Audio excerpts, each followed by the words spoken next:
አሐዱ አምላክ አሜን። ክቡር አባታችን መላከ ሰላም አባ ሰይፈ ገብርኤል የዚህ ታላቅ ደብር አስተዳዳሪ፣ ክቡራን አበው ሊቃውንተ ቤተክርስቲያን መምህራን፣ አባቶች፣ እናቶች፣ ወንድሞች፣ እህቶች እንዲሁም ሕፃናት በልዑል እግዚአብሔር ሰላምታ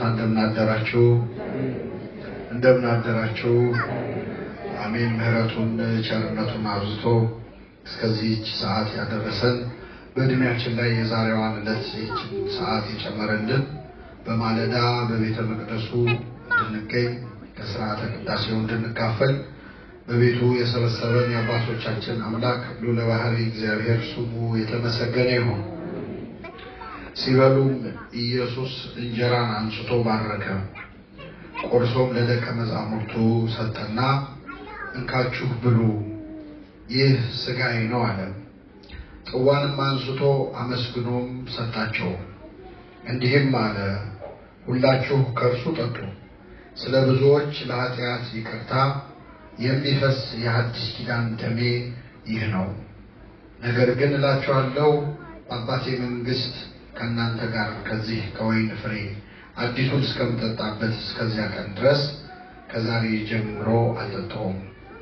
መዝሙርም ከዘመሩ በኋላ ወደ ደብረ ዘይት ወጡ ይላል። ስለ ቃሉ የአምላካችን ስም የተመሰገነ ይሁን። የሐዲስ ኪዳን ደሜ ይህ ነው በሚል ርዕስ በማቴዎስ ወንጌል ምዕራፍ 26 ከቁጥር 28 ላይ በሚገኝ ኃይለ ቃል ተነስተን የእግዚአብሔርን ቃል እንማራለን። ለአባቶቻችን ለነቢያት፣ ለአባቶቻችን ለሐዋርያት፣ ለሐዋርያውያን አበው ለሊቃውንት በጉባኤያቸው ተገኝቶ ምስጢሩና ጥበቡን ገልጦ ያስተማረ አምላካችን እኛንም በቸርነቱ እንዲያስተምረን፣ እንዲመክረን፣ እንዲገስጸን የእርሱ ቅዱስ ፈቃድ ይሆንልን። እስቲ ከኔ ጋር በሉ፣ የሐዲስ ኪዳን ደሜ ይህ ነው። የጌታችን መድኃኒታችን ኢየሱስ ክርስቶስ የመጀመሪያውን ሥርዓተ ቅዳሴ ባደረገበት በጸሎተ ሐሙስ ከተናገረው ቃል መካከል ነው። እንግዲህ አሁን ያለነው ሥርዓተ ቅዳሴ ላይ ስለሆነ ስለ ቅዳሴ ስለ ቁርባን ለመናገር የተሻለው ጊዜ ስለሆነ በሚኖረን አጭር ጊዜ ስለ ሥርዓተ ቅዳሴ እንደዚሁም ስለ ምስጢረ ቁርባን እንማራለን። ለአባቶቻችን ለነቢያት፣ ለአባቶቻችን ለሐዋርያት፣ ለሐዋርያውያን አበው ለሊቃውንት በጉባኤያቸው ተገኝቶ ምስጢሩን ጥበቡን ገልጦ ያስተማረ አምላካችን እኛንም በቸርነቱ እንዲያስተምረን፣ እንዲመክረን፣ እንዲገስጸን የእርሱ ቅዱስ ፈቃድ ይሆንልን። የርዕሳችን ምንድን ነው? የሐዲስ ኪዳን ደሜ ይህ ነው የሚል ይሆናል። እንግዲህ ጌታችን መድኃኒታችን ኢየሱስ ክርስቶስ ሥርዓተ ቅዳሴን አስቀድሞ በትምህርት ነበር የመሰረተው። በዮሐንስ ወንጌል ምዕራፍ 6 ላይ ሥጋዬን የሚበላ ደሜን የሚጠጣ የዘላለም ሕይወት አለው፣ ያልበላ ያልጠጣ ሕይወት የለውም ብሎ አስቀድሞ በትምህርት ነበር የመሰረተው። በመጨረሻ ግን ተላልፎ በተሰጠባት በዚያች ምሽት ከመሰቀሉ ከአንድ ቀን በፊት ማለት ነው፣ ህብስቱን አንስቶ ባረከ፣ ጽዋውንም አንስቶ አመሰገነ ይላል። ህብስቱን አንስቶ ምን አደረገ? ጽዋውን አንስቶ ባረከና አመሰገነ የሚለው ቃል በግዕዝ ሲነገር ቀደሰ ማለት ነው። ቀደሰ ማለት ባረከ አመሰገነ ማለት ነው። ሥርዓተ ቅዳሴ ላይ መባረክ መቀደስ ነው የሚፈጸመው። በቅዳሴ ላይ ማን ነው የሚቀድሰው?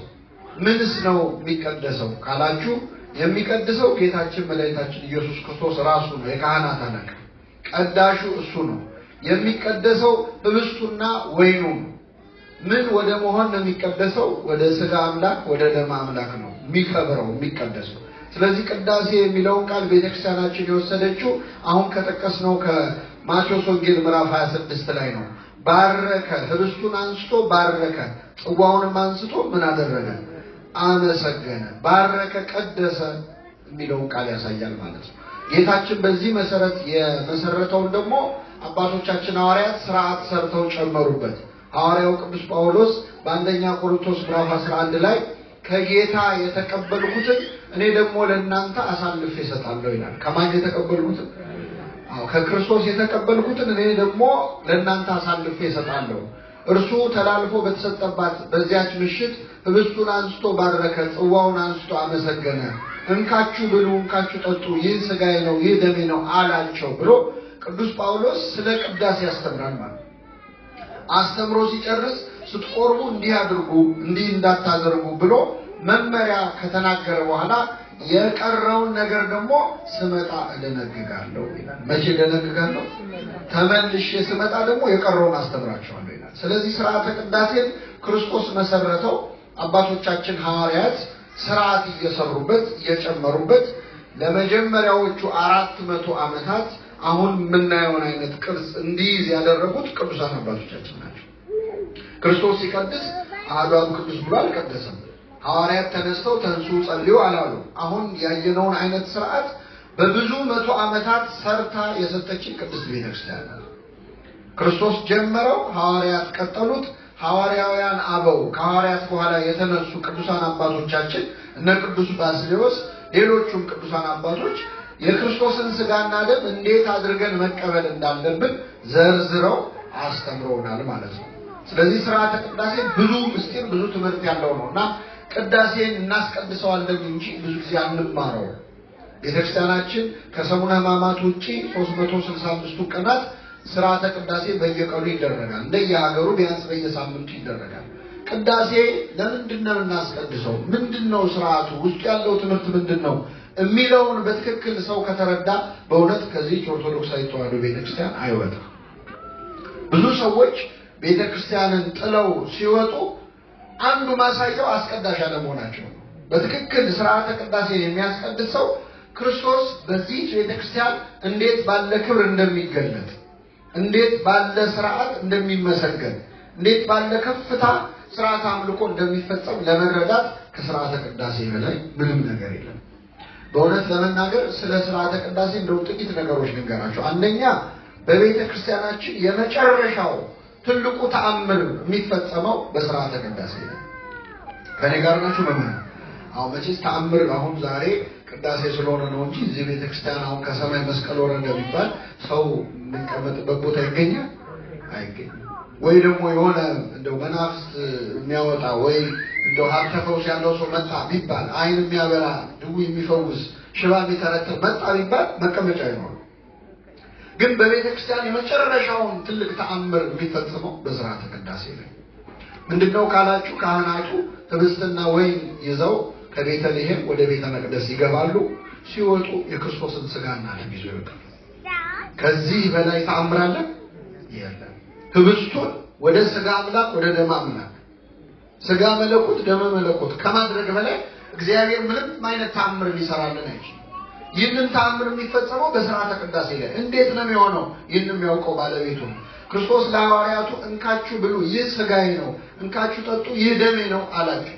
እንዴ ጌታ ሆይ የታለ ሥጋ የተቆረሰው የታለ ደሜ የፈሰሰው አላሉ። አምነው ነው የተቀበሉት። እኛም አምነን ምን እንላለን? እንቀበላለን። ህብስቱን ወደ ሥጋው ወይኑን ወደ ደሙ የሚለውጠው እሱ ነው። እንዴት አድርጎ ነው የሚለውጠው? ቅድም አልሰማችሁም? አባቶቻችን ሲያዜሙ ይወልጦሙ በቅጽበት አባላተ ክርስቶስ ይኩኑ፣ በቅጽበት የክርስቶስ አካል እንዲሆኑ ይለውጣቸዋል። እንዴት አድርጎ? በኃይለ ጥበቡ መንክር ወእጹብ፣ እሱ በሚያውቀው በጥበቡ በማይመረመር ኃይሉ ነው የሚለውጠው። እኛ እናውቅ፣ ግን መቼስ መጠየቃችን አይቀርም። እንኳን እኛ በዓለም የምንኖር ሥጋውያን ቀርቶ እንደው ብቃት ያላቸው ቅዱሳንም ሆነው የተፈተኑ አሉ። በዚህ በቤተክርስቲያናችን መጽሐፍ አንድ የተጻፈ ነገር ልንገራችሁ። ሁለት መነኮሳት በገዳም ተወስነው በጸሎት ቢኖሩ ሆነው ሳለ ከሁለቱ አንደኛው አባት የሥጋው ደሙ ነገር በጣም እያጠራጠረው ይፈተናል። እንደው እውነት ህብስቱ ወደ ሥጋው ወይኑ ወደ ደሙ ይለወጥ ይሆን እያለ ይጨነቃል። ከዛ በጣም እየተረበሸ እየተጠራጠረ ሲመጣ ጓደኛው ሌላኛው መነኩሴ የበቃ ነበር እና ንጣሪ መላእክት ላይ ደረሰ። መላእክት የሚታዩት አባት ነበር እና የእግዚአብሔር መልአክ ወደዚህ ወደ በቃው መነኩሴ ይመጣና እባክህ ወንድምህ በጥርጣሬ እየተፈተነ ነው እና ሄደህ አስተምሮ ይለዋል። ሥጋውን ደግሞ እየተጠራጠረ ነው፣ ስለዚህ ሄደህ አስተምሮ ይለዋል። እሺ ይላል። ከዛ የአባት ሄዶ ያንን የተጠራጠረውን መነኩሴ ያናግረዋል። እንደው አንድ ነገር ላማክር ነበር ይለው። ምንድነው ሲለው፣ አይ እንደው ሥጋው ደግሞ ይለወጣል አይለወጥም እያልኩ እየተረበሽኩኝ ነው አለ። እንግዲህ እሱ አይጠራጠርም ብያቸዋል። ተጠራጣሪው ጓደኛው ነው። የጓደኛውን ስህተት የማናረግ አሁን እኛ ብንሆን አንተ ጉድህን እኮ ሰማሁልህ ነው አይደል? መልአክ መጥቶ ነገረኝ እኮ እኔ እኮ እዚህ በሰላም ቁጭ ብለን ነው የምናሸማቅቀው።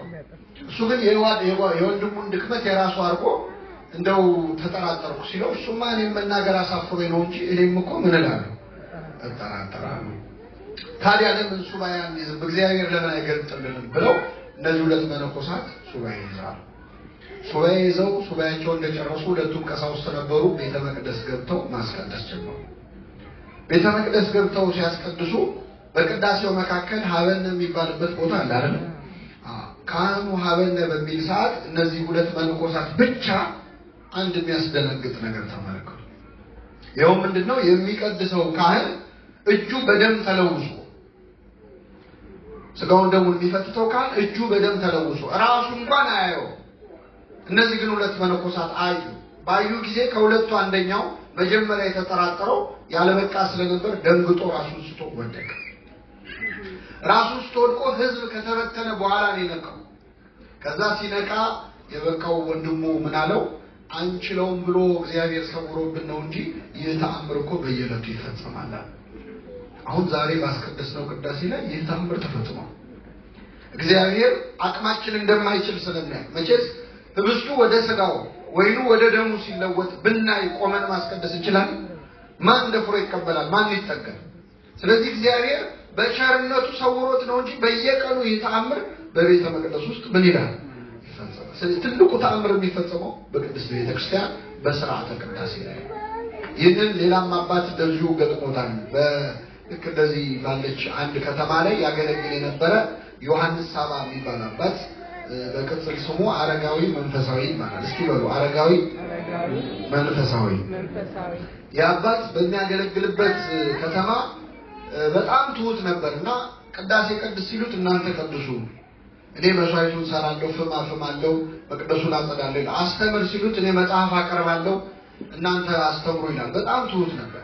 አንድ ቀን ግን ክብረ በዓል ላይ ዛሬ ካንተ ውጭ ማንም አይቀድስም ብለው አስገድደው አስጨንቀው አስገቡት። በጣም በፍርሃት በመንቀጥቀጥ በትህትና ሆኖ ወደ ቤተ መቅደስ ሊቀድስ ገባ። ከዛ ቅዳሴውን ተሰይሞ እየቀደሰ ሳለ በቅዳሴው መሃል ድንገት ቅዳሴውን አቋርጦ ዝም አለ። ለግማሽ ሰዓት ያህል ቅዳሴ መቀደሳቸው። ከዛ ቆይቶ ቅዳሴውን ቀጠለ። ገርሟቸው ምንድነው ብለው ካቆረባቸው ከወጣ በኋላ ካህናት ተሰብስበው ምን ሆነ ነው ቅዳሴውን አቁመ ዝም ያልከው? ምንም አልተናገረም። በጣም አስጨነቁት፣ አልተናገረም። ከዚያች ቀን ጀምሮ ያቺን ከተማ ጥሎ ወደ በረሃ ሄደ። መነን ማለት ቀድሞ መነኩሴ ነበር፣ ባህታዊ ሆነ እና በበረሃ እየኖረ ለወንድሙ ደብዳቤ ይጽፍ ነበር። ከዱር አውሬ የተላከ ደብዳቤ እያለ ከምን የተላከ ራሱን የዱር አውሬ ከዱር አውሬ የተላከ ደብዳቤ ብሎ ይጽፍልን ነበር እና ይህንን ደብዳቤ አደራህን እኔ በሕይወት እያለሁ ለሌላ ሰው እንዳታስነብብ ወይም እንዳትሰጥ ብሎ አደራ እያለ ይልክልን እና ይህን ደብዳቤ ወንድሙ ሲያየው እንዴ ይሄንማ እኔ ብቻ አንብቤው አልቀርም፣ እሱ በእርግጥ እኔ በሕይወት እያለሁ እንዳታስነብብ ብሎኛል፣ ግን የለም ለሌላ ሰው መድረስ አለበት ብሎ ብራና የሚጽፍ ሰው ጠርቶ ሊያስገለብጠው ተስማምቶ ያንን ደብዳቤ ካስቀመጠበት ቦታ ሲፈልገው አጣው፣ ጠፋ። ፈልጎ አጣው። ደንግጦ ዝም አለ። ከ14 ዓመት በኋላ ያንን ደብዳቤ ፊት ለፊት ቁጭ ብሎ አገኘ። ወንድሙ ማለት ቁጭ ብሎ አለቀሰ። ዛሬ ወንድሜ ሞቷል ማለት ነው። እኔ እስክሞት ለሌላ ሰው ምን እናት እና እዛ ደብዳቤ ላይ ያን ቀን ቅዳሴ ላይ ምን ዝም እንዳስባለው ጽፏል። ምንድነው ቅዳሴውን ያቋረጠበት ምክንያት? እኔ ብሎ አልጻፈም። እንግዲህ ቅዱሳን እኔ ብለው አይጽፉም። አሁን ቅዱስ ጳውሎስ እስከ 3ኛው ሰማይ ተነጠቀ፣ ግን ያ ሰው እስከ 3ኛው ሰማይ ተነጠቀ ብሎ የሌላ ሰው ታሪክ አድርጎ ነው የጻፈው። እኛ እኔ ማለት ነው። ቅዱሳን እኔ ብለው አይናገሩም። እና አረጋዊ መንፈሳዊ ምን ይላል? አንድ የማይዋሽ ሰው የነገረኝን ልንገር፣ ቅዳሴ እየቀደሰ እያለ የገጠመውን የነገረኝን ልንገር ይላል። በቅዳሴ መካከል ህብስቱን በጻሕሉ ላይ ወይኑን ደግሞ በጽዋው ላይ አድርጌ እየቀደስኩኝ እያለ ይላል ከቅዳሴው መካከል ህብስቱ ባለበት ቦታ ላይ ክርስቶስን አሁን የተወለደ ሕፃን በግ ሆኖ አየሁት ይላል። ነጭ በግ የሚያሳዝን ሕፃን ላቅፈው ሳሳው ይላል። የሚያሳዝን በግ ሆኖ ታየ። በጽዋው ላይ ደግሞ መስቀል ተተክሎ ደሙ ሲንጠፈጠፍ ተመለከቱ። ይህንን ባየው ጊዜ ነፍሴ ከስጋዬ ልትለይ ደረሰች። ስለዚህ መናገር አልቻልኩም፣ አቆምኩት ቅዳሴ። ከቆይታ በኋላ ከግማሽ ሰዓት በኋላ ወደ ቀደመ ዓለማወቄ ተመለስኩ ይላል። እኛ ወዳለንበት ማለት ዓለም ላይ ሆኜ እንዲህ አይነቱን ምስጢር ካሳየኝ ዓለምን ጥዬ ብሄድ ምን ሊያሳየኝ ነው ብዬ ከዚያች ቀን ጀምሮ ወደ በረሃ ሸሸው ይላል። በረከቱን ያሳደረበት። ስለዚህ መመናን ቅዳሴ ላይ አሁን የነገርኳችሁ ታሪክ ዛሬ ያስቀደስነው ቅዳሴ ላይ ተፈጽሞ በቤተክርስቲያን የመጨረሻው በነገራችን ላይ የኛ ቤተክርስቲያን ምስጢራትን ማይከል ያደረገች ቤተክርስቲያን ነች። ኦርቶዶክሳዊት ቤተክርስቲያን አትሮንሱን አይደለም፣ ስብከቱን አይደለም፣ መዝሙሩን አይደለም፣ ሌላው አገልግሎት አይደለም፣ ምስጢራትን ማይከል ያደረገ። ስለዚህ ቁርባኑ ነው ዋናው። ምክንያቱም ክርስቶስ የሚገኘው በቅዳሴው ላይ። ጉባኤ ላይ ብትገኙ ስብከት ብትማሩ ጥሩ ነው፣ ግን መዳረሻው ወደ ምንድን ነው? ወደ ስጋው ነው፣ ወደ ንስሐ ነው። ንስሐ የምንገባው ልቆርብ ነው፣ ለሌላ የምንታጠበው ልንበላ። ስለዚህ ቅዳሴን ማይከል ያደረገ አገልግሎት ነው ያለው። የትኛውም የቤተክርስቲያን አገልግሎት ቅዳሴን የሚተካከል የለም። ቅዳሴ ላይ መገኘት ልክ ጉባኤ ላይ ከመገኘት ጋር እኩል አድርጋችሁ አትዩት። ጉባኤ ላይ በእርግጥ እግዚአብሔር ቃል ገብቷል። 2 ወይ 3 ሆናችሁ ብትሰበሰቡ እኔ በመካከላችሁ ምን እላለሁ? እገኛለሁ። ቅዳሴ ላይ ግን የሚገኘው በመንፈስ አይደለም፣ በአካል። ዓርብ ዕለት የተቆረሰው ስጋው፣ ዓርብ ዕለት የፈሰሰው ደግሞ ዛሬ ቅዳሴው ላይ ተቆርሷል፣ ፈሷል። ስለዚህ ቅዳሴ ላይ መገኘት ማለት ክርስቶስ ሲሰቀል መስቀል ስራ አብሮ መቆም ማለት ነው። ከዮሐንስና ከእመቤታችን ጋር አብሮ መሆን ማለት ነው። እና ይህንን ምስጢር እንድንካፈል የፈቀደ አምላክ ስሙ የተመሰገነ ይሁን። አሁን ቅዳሴ ላይ መገኘት ማለት የኢሳይያስን ራእይ ማየት ማለት ነው። ታስታውሳላችሁ በትንቢተ ኢሳይያስ ምዕራፍ 6 ላይ እግዚአብሔርን ከፍ ባለ ዙፋን ላይ ተቀምጦ አየሁት፣ በዙሪያው ሱራፌል የተባሉ መላእክት ዙሪያውን ነበሩ። ቅዱስ ቅዱስ የሰራዊት ጌታ እግዚአብሔር ክብርን ልትቀበል ይገባሃል እያሉ በፊቱ ያመሰግኑ ነበር። ይህን ባየው ጊዜ አለ ኢሳይያስ ወዮልኝ፣ ከንፈሬ የረከሰብኝ ሰው ነኝ፣ እግዚአብሔርን ስላየው መሞቴ ነው አልኩ። እና ቅዱስ ቅዱስ ከሚሉት የሱራፌል ነገድ መሃል አንዱ ሱራፊ እየበረረ መጣ። በእጁ በጉጠት ፍም እሳት ይዞ ነበረ። መጣና ከንፈሬን ተኮሰኝ፣ ኃጢአትህ ተወገደችና እግዚአብሔር ኃጢአታችሁ ተወገደላችሁ ይበላል። ቅዳሴ ላይ ስትሆኑ ይሄ ነው የሚሆነው። እግዚአብሔርን ከፍ ባለ ዙፋን ላይ እናየዋለን። በታቦቱ ላይ በመንበሩ ላይ ኢሳይያስ ከፍ ባለ ዙፋን ላይ ያየውን እግዚአብሔር እኛ በዙፋኑ ላይ እናየዋለን። የልብሱን ዘርፍ መቅደሱን ሞልቶት ነበር። እና ቅዱስ ቅዱስ የሚለው ምስጋና ቤተክርስቲያን ስታመሰግን ከንፈሮቻችን የረከሱብን ኢሳይያሶች ቆመን እናስቀድሳለን። ከዛ ወዮልን እንላለን፣ እግዚኦ እንላለን፣ ማረን፣ ከንፈራችን የረከሰብንን እያልን እንጸልያለን። ዲያቆናት በሱራፌ አምሳል ልክ በጉጠት ፍሙን ይዞ እንደመጣው የክርስቶስን ደም የክርስቶስን ስጋ ይዘው ወርደው ያቀብሉናል። ኃጢአቱ ተወገደችልህ ይላል። የልጁ የኢየሱስ ክርስቶስ ደም ከኃጢአት ሁሉ ምን ይላል? ያነጻል። ስለዚህ ቅዳሴ ላይ መገኘት ማለት ነቢያት ያዩትን ራእይ ማየት ነው። ጰራቅሊጦስ ላይ እንደመገኘት ማለት ነው። ቅዳሴ ላይ መገኘት መንፈስ ቅዱስ ሲወርድ አልነበረ? ትዝ ይላችኋል።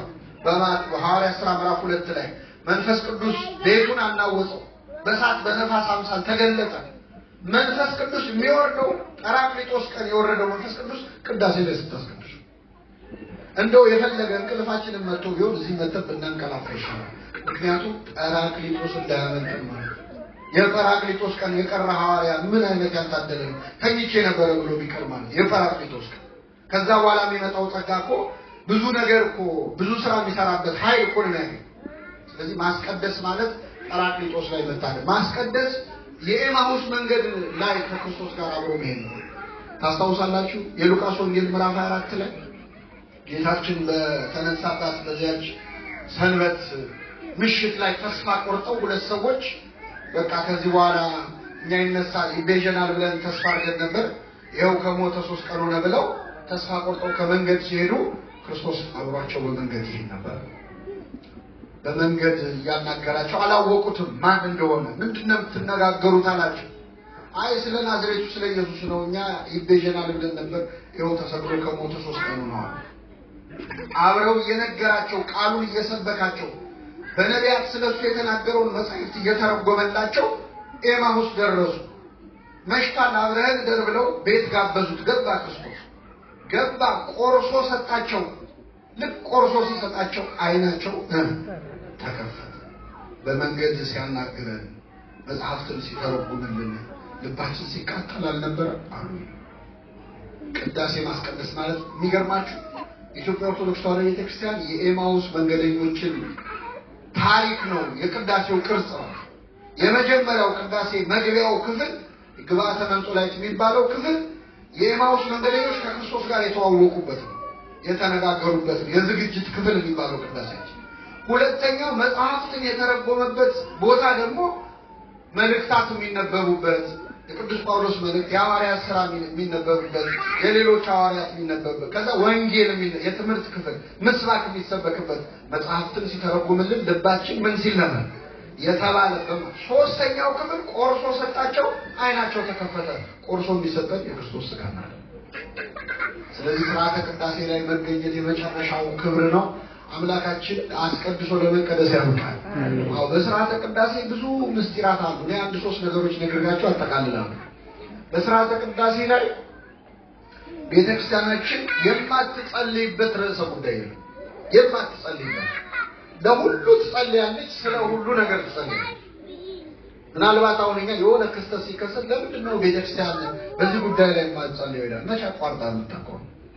ቤተክርስቲያን የሆነ ሁኔታ እያየች እንደ አዲስ የምትሰራው ጸሎት የላትም። ለሁሉ ጸሎት አለ።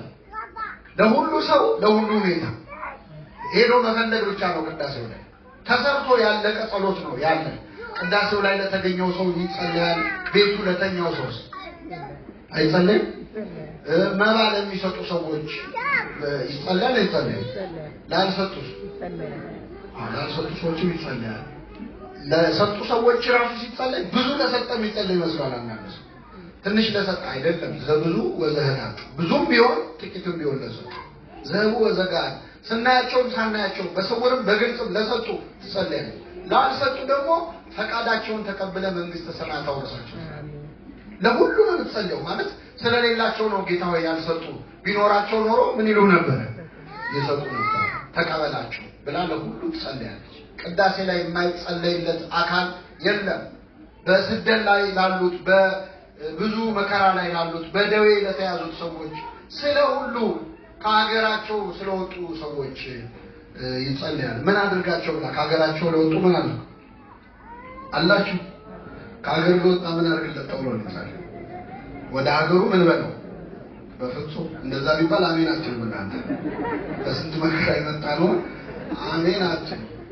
እግዚአብሔር ትዕግስትን በሉስኪ በጎ ትምህርትን ይሰጣቸው ዘንድ ምን ይሰጣቸው ዘንድ? ትዕግስትን። ስደት ትዕግስት ይፈልጋል አይፈልግም? በጎ ትምህርትንም ይሰጣቸው ዘንድ የድካማቸውንም ፍጹም ዋጋ ይሰጣቸው ዘንድ ስለተሰደዱ ሰዎች እንማልዳ። ወደ ሀገራቸው መልሳቸው የምትለው ስለተማረኩ ሰዎች፣ ተማርከው የሄዱ ሳይፈልጉ ስለሄዱ እባክህ ፈልገው ይመለሱ ብላ ትጸልያለች። ስለ ሁሉ ነው የሚጸልየው። ስለ ሀገር መሪዎች ሳይጸልይ አቤት! አሁን እኛ ቢሆን ለመሪዎቻችን ጸሎት የጻፍ ነው ምንድነው ድፋው ነው። በእርግጠኝነት ሰው ቢሆን የሚጽፈው መሪዎቹን አጥፋ ነው፣ ሌላ ምንም ማለት ነው። እንጨካከናለን እኛ ግን ቤተክርስቲያን ትጸልያለች። ስለ ሁሉ፣ ስለ ሊቃነ ጳጳሳቱ፣ ስለ ሀገረ ስብከቱ ሊቀ ጳጳሱ፣ ስለ ፓትርያርኩ፣ ስለ ሲኖዶሱ፣ ስለ ሁሉ ትጸልያለች። ጸሎት ምን ያህል ሀብት እንደሆነ የምታውቁት የኢትዮጵያ ኦርቶዶክስ ተዋሕዶ ቤተክርስቲያን የማይጸለይለት ጉዳይ የማይጸለይለት ርዕስ የለም። ለሁሉ ትጸልያለች። እኔ በጣም ይገርመኝ አንድ ግሪክ ሀገር የተፈጸመ ታሪክ ልንገራችሁ። ከኔ ጋር ናችሁ? እግዚአብሔር ከሁላችን ጋር ይሁን። አንድ ሰውዬ ሁለት ሴት ልጆች ነበሩት፣ መንታ ልጆች እና እነዚህ ሴት ልጆች በአንድ ቀን ደግሶ ይድራቸዋል። ከዛ ከዳራቸው በኋላ አመት ቆይቶ እስቲ እንዴት ነው ብሎ ሊጠይቅ ያስባል። አንደኛዋን ልጅ የዳራት ለገበሬ ነው፣ ለገበሬ ይዳራል። ሁለተኛዋን ልጅ ደግሞ ለሸክላ ሰሪ ነው የዳራት። ከዛ በአመቱ ሄዶ መጀመሪያ ጠዋት ገበሬው ቤት ሄደው እንዴት ናችሁ ብሎ ገባ። ከቅዳሴ መልስ ቁርስ ቀረበለት፣ በላ ጠጣ። እንዴት ነው ኑሮ አላቸው። እግዚአብሔር ይመስገን ይኸው ጥሩ ነው ያለነው እስካሁን። ግን እንደው አንድ ችግር ገጥሞናል። እንደምታውቁ አሁን ወቅቱ ዘር የሚዘራበት ጊዜ እየቀረበ ነው። ግን ዝናብ የለም እና ዝናብ ከጠፋ አንድ ወር ሆኖታል። በዚሁ ከቀጠለና ዝናቡ ካልመጣ መቸገራችን ስለሆነ እንደው አደራህን ለጸሎት ስትቆም እግዚአብሔር ምን እንዲሰጠን ጸልይልን። ደከማችሁ ነኝ ምን እንዲሰጠን? እሺ በጣም ጥሩ ብሎ ከሰዓት ደግሞ ሁለተኛው ልጅ ቤት ሄደ። ሁለተኛው ምንድነው ያገባችሁ? የሚገርማችሁ ሜዳው ላይ ልክ እንደናንተ ሸክላ አለ። ሜዳው ላይ ምን እንዲሆን እንዲደርቅ እሱን አልፎ ገባ፣ ተበላ፣ ጠጣ። እንዴት ነው ኑሮ? እግዚአብሔር ይመስገን። እንዴት ነው ያላችሁት? አይ እግዚአብሔር ይመስገን። ይኸው አንድ ወር ሙሉ ዝናብ ምን አላለ። በዚሁ ከቀጠልና ካልዘነበ ያሰጣነው ሸክላ ምን ይላል? እና አደራህን አባታችን ለጸሎት ስትቆም ምን አድርግ? ቀና አለና አንተ እንደምታደርግ አድርጋቸው።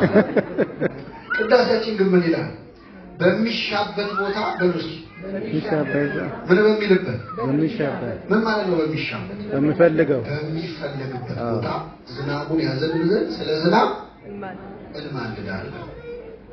የወንዙን ውሃ ምላልን ብለን እስከ ልካቸውና አይገርም ጎርፍ መጣ ብሎ ከመጸለይ ይሻል እስከ ልኩ ሙላው ብሎ መጸለይ ማለት ነው። ጸሎት ታውቃለች ቤተክርስቲያን። በእውነት የዚህ ቤተክርስቲያን ልጆች ስላደረግን ስሙ የተመሰገነ። ስለዚህ ስርዓተ ቅዳሴ ላይ መጥቶ መጸለይ ከግል ጸሎት ከማንኛውም ጸሎት በላይ ነው። በነገራችን መጥተህ ስታስቀድስ የምታስቀድሰው ብቻህን እንዳይመስልህ ማለት አሁን እኛ እዚህ ያለው ሰው ብቻ ነው የሚያስቀድሰው። አንደኛ መላእክት አሉ ከሰማይ መንፈስ ቅዱስ ይወርዳል። ቅዳሴው ላይ ተአምር ይደረጋል። ስጋው ደግሞ ይለወጣል። ከዛ ውጪ ለ2000 ዓመታት በዚች ቤተክርስቲያን የኖሩ ከክርስቶስ ጀምሮ ሐዋርያቱ፣ ከሐዋርያቱ ቀጥሎ ቀደምት አበው ሁሉ ናቸው ቅዳሴውን የደረሱ። ያን ሰው ጸሎት አደረገ ምን ጸልየው? በነገራችን ጌታ የተናገረውንም እናነባለን፣ ሐዋርያቱ ያሉትንም እናነባለን። ብዙ ቅዱሳን ናቸው የሚጸልዩት። የጻድቅ ሰው ጸሎት በስራዋ እጅግ ኃይልን ታደርጋለች። ስለዚህ ከብዙ ቅዱሳን ጋር ነው አብረን የምንጸልየው ማለት ነው። ቅዳሴ ላይ ማስቀደስ ማለት አሁን እኛ እነዚህ ህፃናት ንጹሃን እንኳን የነሱ ንጹህ ልብ ጸሎታችንን አያሰምረው? ያሰምረዋል። እኛን ሳይሆን እነሱን አይቶ ይምረናል። ግን ቅዳሴውን ካያችሁት ቅዳሴው ላይ ያልተሳተፈ ቅዱስ የለም። የሞቱት ሁሉ በአጸደ ነፍስ ያሉት ድልነሾች ሁሉ አብረውን ይጸልያሉ። በድርሰታቸው ይጸልያሉ፣ በመንፈስ ደግሞ አብረው ናቸው። እና ቅዳሴ ላይ ምን አይነት ሁሉን አካታች ጸሎት እንዳላት ቤተክርስቲያናችን የምናየው በእውነት በስርዓተ ቅዳሴ ላይ። ሌላው ቅዳሴ ላይ የክርስቶስን ሕይወት ታሪክ ብታዩ የክርስቶስን ሕይወት ታሪክ የኛ ቤተክርስቲያን ክርስቶስን ዝም ብሎ ስሙን መጥራት ብቻ አይደለም። ስሙን በመጥራት የሚያክላት የለም። በነገራችን ላይ እንደኛም የሚጠራው የለም። ግን ስሙን ከመጥራት አልፎ ቤተክርስቲያናችን ክርስቶስን የምትበላ የምትጠጣ ምግብ የምታደርግ ቤተክርስቲያን። በነገራችን ላይ ከዚህ ኦርቶዶክሳዊ ተዋህዶ ቤተክርስቲያን የሚወጡ ሰዎች የሚወጡት መቼም ሊቆርቡ ወደማይችሉ ቦታ ስጋዬን ያልበላ ደሜን ያልጠጣ የዘላለም ሕይወት የለውም በቃ ብሏል ማለት ነው። ምን ማለት ነው? ያልበላ ያልጠጣ ነው። ሌላ ትርጉም የለው። ትርጉም ቢኖረው ቀኑን ሙሉ ቆጫ ሐዋርያት ሁሉ ጨንቋቸው ስጋዬን ብሉ ደሜን ጠጡ ሲል ምን ለማለት ፈልገው ነው? ስጋዬን ብሉ ለማለት ነው። ምንም ማለት አልተረጎመውም። ከዛ ህዝቡ ትምህርቱ ከበደው። እባክህ ጌታ ሆይ ትንሽ ቀለል አድርገው። የቁርባን ትምህርት ሲሆን ሰው ይጨነቃል። ሰዎች ካህናት ቤታቸው ይጋብዛሉ፣ ማዕድ ባርኩልን ይላሉ። ልክ ቁረቡ ንስሐ ግቡ ሲባል ደና መጡና አበላሹት ይላሉ። ወደዚህ ሲመጣ ነው የሚፈራው በጣም እና የቁርባን ትምህርት አልተመቻቸው። ከዛ ሐዋርያት ቀርባሉና ጌታ ሆይ ይህ የሚያስጨንቅ ንግግር ነው፣ ማን ሊሰማው ይችላል? እኔ የምነግራችሁ ቃል መንፈስ ነው፣ ሕይወት ነው። ስጋ ምንም አይጠቅማችሁ። ስጋዊ ትምህርት ማስተምራችሁ ምን ያደርግላቸው አላችሁ። ከዛ ህዝቡ አንዳንድ እያለ ጥሎ ሄደ። ስጋዬ ደሜ ያለው ሌላ ነገር ለማለት ቢሆን ኖሮ ኧረ ቆዩ ብሎ የተረጎመው ነበር። አልተረጎመም። ሄዱ። 12 ሐዋርያት ቀሩ። እናንተ ስለትሄዱ ትፈልጋላችሁ አላችሁ።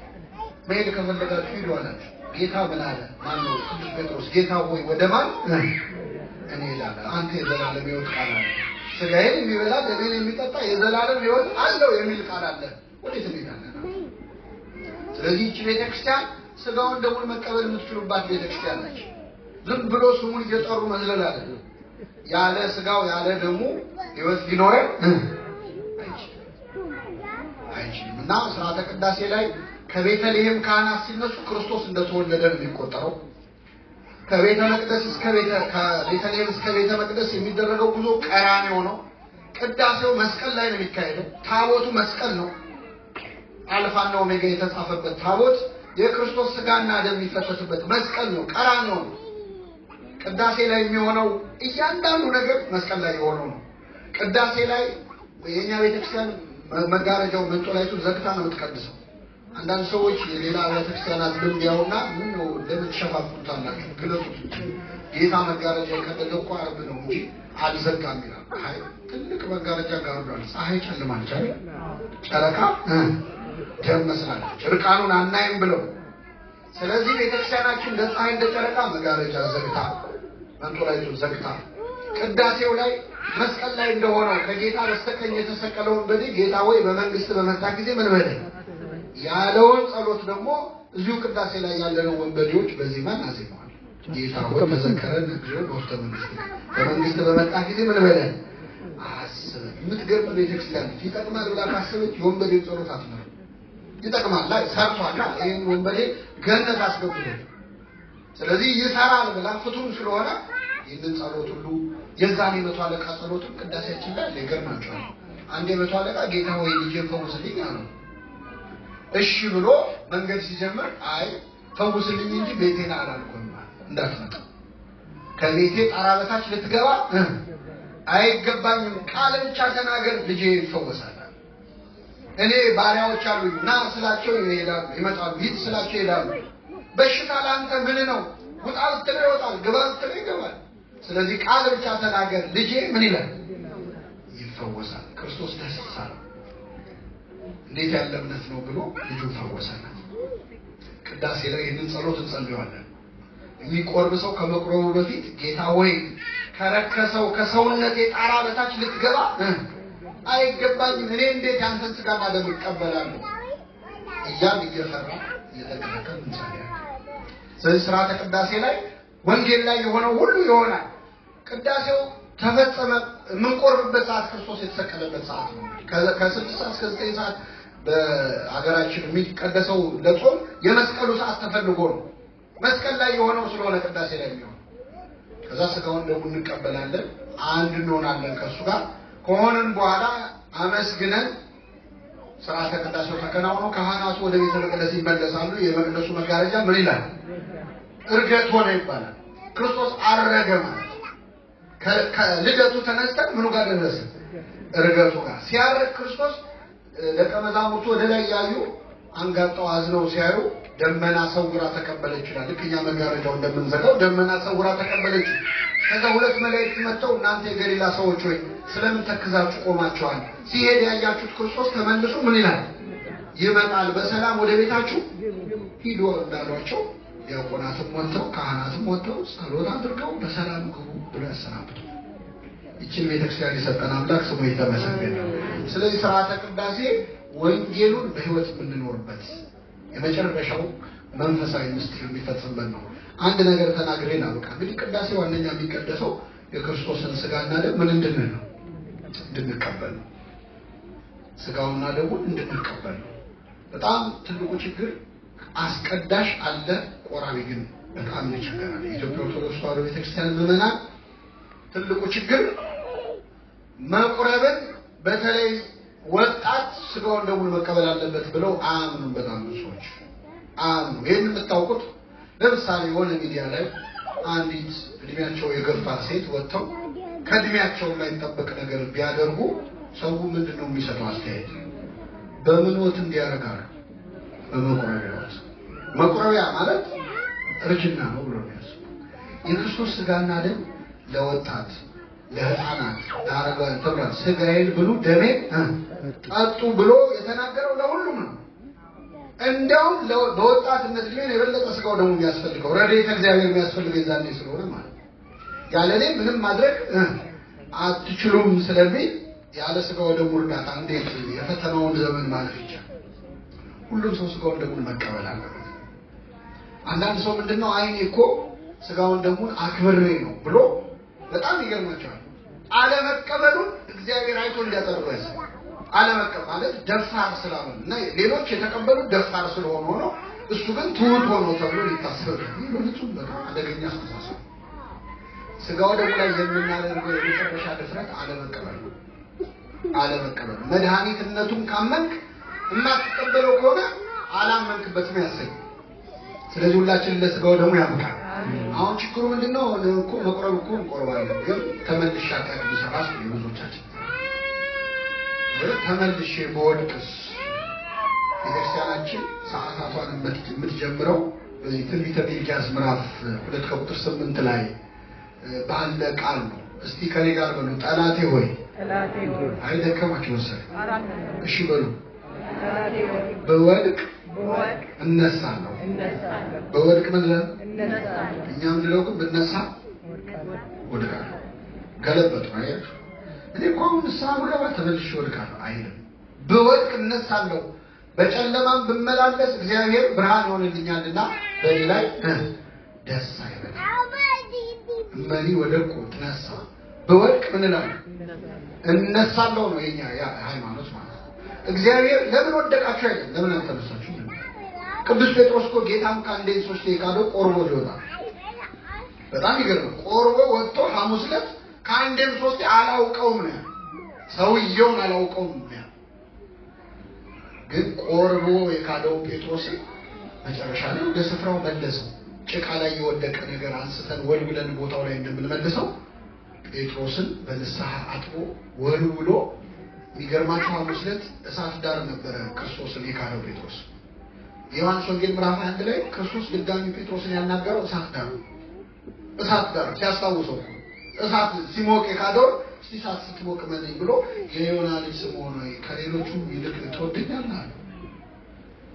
ትወደኛለህን ሲለው የሚገርማችሁ ጴጥሮስ እወድሃለሁ ማለት ነው። አልክድህም ብሎ ክዶታል። ስለዚህ ደግሞ እወድሃለሁ ብሎ ለዚህ ይመጣል። ስለዚህ ጌታ ሆይ እንደምወድህ አንተ ታውቃለህ። በጎቼን አሰማራ፣ ግልገሎቼን አሰማራ። ሕፃናቱ ግልገል ናቸው፣ አሰማራቸው፣ አይሸጉም። በጎቼን አረጋውያንን አሰማራቸው፣ ጠቦቶቼን ወጣቶችን ጠብቅ ብሎ ሾሞ። እኔ እግዚአብሔር የምህረቱን መጠን በጣም ይገርማችሁ። በካደው በሳምንቱ እኮ ነው እንደዚህ ብሎ በካደው በሳምንቱ ሲሰቀል አላውቀውም ያለውን ጴጥሮስ በሳምንቱ ሹመት እንደው ለሹመቱ እንኳን ትንሽ ጊዜ አይጠብቅም። እግዚአብሔር ይከስል እንደዚህ ይገርማችሁ። በካደው ምሽት ነው እኮ ማለት ምን የምታውቁት ክርስቶስ ከሞት ሲነሳ መጀመሪያ ሄደው ቅዱሳት አንስት ዜናውን ሰሙ። ክርስቶስ ተነስቷል የሚለው ዜና ሲሰሙ ሂዱና ለደቀ መዛሙርቱ ለጴጥሮስም ጌታ ተነስቷል ብላችሁ ንገሯቸው። ለጴጥሮስ ንገሩት ብሏል እግዚአብሔር። ለምን እንደማይጠሩት ስላወቀ ሶስቴ ክዶታል እሱ። ከዚህ በኋላ አንጠራውን ብለው ከመዝገብ እንዳይሰርዙት ለጴጥሮስም ንገሩልኝ ብሏል።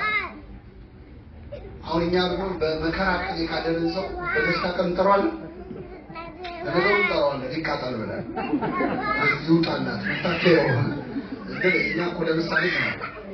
ለማንኛውም ጠራው። ሲያገኘው ግን አንተ አልክድም ብለህ ፎክረህ ነበር። እንዴት ሶስቴ ትክደኛለህ? አላውቅም ትላለህ። እኔ አላውቅም ጉዳዩንም አላነሳ ትወድኛለህ ያለው እንደምወድህ አንተ ታውቃለህ። ቆርቦ የካደው ጴጥሮስ ወደ ስፍራው መለሰ። ስለዚህ ብንወድቅም ምን እንላለን? እነሳለን። የመጨረሻው ነጥብ ቅዳሴያችን ላይ ካህናት ይወጡና እየታጠቡ እጃቸውን ዘኮነ ንጹሐ ይንሳን ቁርባን ንጹህ የሆነ ከስጋው ከደሙ ምን ይላል? ንጹህ ያልሆነ ግን አይቀበል። አቤት አይቀበል ይላል።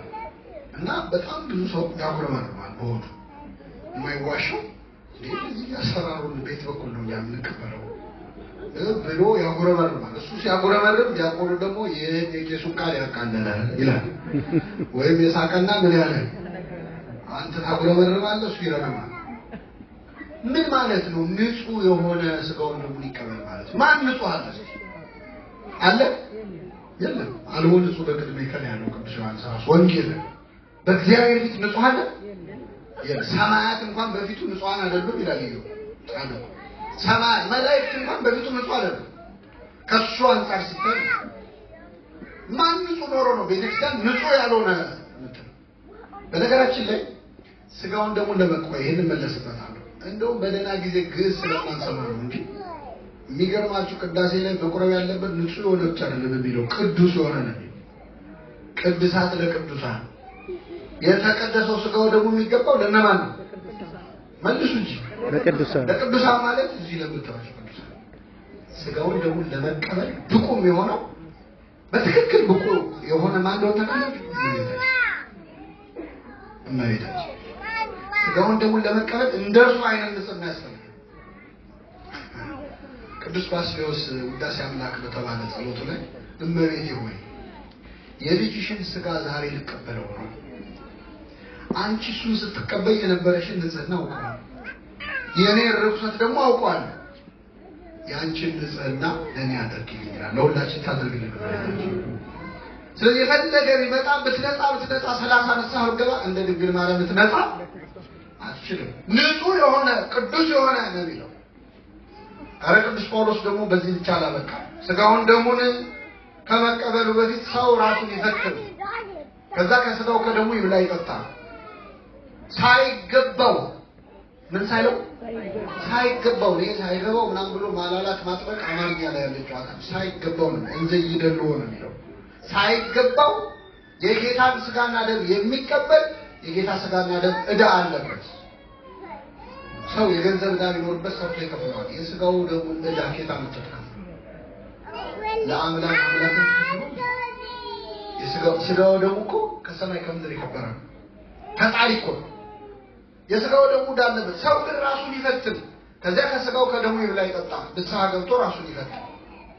በዚህ ምክንያት ይላል ቅዱስ ጳውሎስ የታመሙና የደከሙ ሰዎች አሉ። ስጋውን ደግሞ ሳይገባቸው ተቀብለው ራሳቸውን ሳይመረምሩ ተቀብለው የታመሙ ሰዎች አሉ። በሽታ ላይ ወድቀዋል። ስጋውን ደግሞ ተዳፍሮ መጨረሻው ያመረሰ የታመሙ የደከሙ ሰዎች አሉ። አያሌዎችም አንቀላፍተዋል፣ የሞቱ አሉ። አሁን ቅዳሴ ላይ ምዕመናን ቆርበው የታመሙ የደከሙ አሉ፣ የሞቱም አሉ ቢሉ ካህኑ ታስቀድሳላችሁ። አመት ነው የሚነሳው አይደል እንዴ? የሞት አለ ያሉ ደግሞ ቆርበው ነው። ቅዱስ ጳውሎስ ነው ያለው። ምን እናደርግ? ለምንድን ነው አሁን የሁሉ ማስፈራሪያ እንዳንቀበል ነው እንዴ? አይደለም፣ ማስፈራራት አይደለም። ቅዱስ ጳውሎስ እንዴት አድርጎ ዘው መልሶ ሰጥቶናል። ከኔ ጋር ከዓለም ጋር እንዳንኮነን በጌታ እንገሰጻለን። ከማን ጋር እንዳንኮነን? አሁን ብትቆጣና ይሻላል ቤተክርስቲያን ይሻላል አይሻልም? ቆርበን እንዳልቆረበ ከምንሆን ከዓለም ጋር እንዳንኮነን በጌታ እንገሰጻለን። አሁን እኔ በአውሮፕላን የመጣሁት ወደዚህ ሀገር እናንተ በግንኙነት እንደዛ ብትንቀሳቀሱ አውሮፕላን ውስጥ ስንገባ በዛሬው በረራ ቀበቷችሁ ሊሰሩ አደጋ ቢፈጠር አፋችሁ ላይ እንደዚህ አድርጉ ምናምን። እኔ መጀመሪያ ሰሞኑን ፕሌን ውስጥ የገባው ጊዜ የሆነ የሰዎች ችግር አለ እንደሚፈራው እነዚህ ሰዎች የሆነ ነገርም አለ ትላለህ። ስትቆይ ግን ትለምደዋለህ። ግን ግዴታቸው ነው። ከፕሌን ከመከስከስ ግን በስጋው ደግሞ የዘላለም ሕይወት ከማጣት አይከፋም? ይከፋል። ስለዚህ እጁን እየታጠበ ካህኑ በዛሬው በረራ ከሚለው የበለጠ ማስጠንቀቂያ ይሰጣል። ንስሐ ግቡ ነው። ሌላ ምን አለ? ምንም እኮ አድርጎ አልተባለም። ግን ዋና ዓላማው ምን መሰላችሁ? አንድ ሰው ለስጋው ደግሞ ብቁ የሚሆነው ለስጋው ደግሞ ብቁ እንዳልሆነ ሲያምን ነው። አይገባኝም ሲል ይገባዋል። ልክ ሲገባው አሁን ቅዳሴ ላይ ምን እያደረገች መሰላችሁ ቤተክርስቲያን? ንጹህ የሆነ ስትል ሁላችንም ንጹህ አይደለም። ይሄን ስንሰማ ኧረ እኔ ንጹህ አይደለሁም እንላለን። ቅዱስ የሆነ ስትል ኧረ እኔ ምን አይደለሁም ቅዱስ አይደለሁም ስንል ያኔ እግዚአብሔር ረድኤቱን እኛ ላይ ያሳርፋል፣ ምሕረቱን ያበዛል። ይገባኛል ከሚሉ ይልቅ አይገባኝም የሚሉ ሰዎች ለእግዚአብሔር የቀረቡ ናቸው። ቅድም አልሰማችሁ? ኃጢአትን የሚሰራ ቢኖር ይወገድ ይላል ዲያቆኑ። አምላካችን ሆይ እንደ ቸርነት ነው እንጂ አይገርማችሁ? ኃጢአትን ቢኖር ይወገድ፣ ልዩ ሐሳብ ያለበት ነውር ያለበት አይቅረብ ሲል አምላካችን ሆይ አለብን፣ ነውሩም ኃጢአቱም አለብን፣ እንደ ቸርነትህ ነው እንጂ እንደ በደላችን አይሆን። ስለዚህ ቅዳሴ ላይ ቤተክርስቲያን እንዲያለ አዋጅ የምታወጀው ለስጋው ደግሞ ብቁ አለመሆናችንን አምነን በትህትና እንድንቀበል። ቅድሳት ለቅዱሳን ይላል ካህኑ። ስጋው ደግሞ ለተቀደሱ ነው የሚገባው ሲል ተሰጦ ምንድነው እኛ የምንቀበለው? መልሱልኝ። አሐዱ አብ ቅዱስ፣ አሐዱ ወልድ ቅዱስ፣ አሐዱ ውእቱ መንፈስ ቅዱስ። ቄሱ ቅዱሱ ስጋና ደም የሚገባው ለቅዱሳን ነው ሲል ቄሱ ምን ማለት ነው? ቅዱስ እኮ አብ ነው። ቅዱስ እኮ እኛን እንዴት ተቀደሱ ትለናለህ? በምን አቅማችን እኛ ቅዱስ ልንሆን እንችላለን ስንለው ነው። እንደዚያ ከሆነ ቅዱስ ነው ያላችሁት እግዚአብሔር ከማን ጋር ይሆን? ከእናንተ። አረ ካንተም ከመንፈስ ከነፍስ ጋር ይሁን ብለን እጃችንን አንስተን እግዚኦ እንላለን። እንግዲህ ይቀበለዋል። የመጨረሻ ትህትና ይፈልጋል ቅዳሴ ነው። ቤተክርስቲያን የትዕቢተኞች ሃይማኖት አይደለች። መጽሐፍ ቅዱስን በልታ ጠጥታ ስለምትኖር አነጋገሯ ከመጽሐፍ ቅዱስ የተቀዳ ነው። ቅዳሴ ላይ ያለው የጸሎት ትህትና መጠን እንኳን እግዚአብሔርን ማንም ጭካኝ ሰው ያራራ። የዚህ ቤተክርስቲያን ልጆች ስላደረገን ስሙ የተመሰገነ ይሁን። የሰማነውን በልቦናችን ያሳድረው።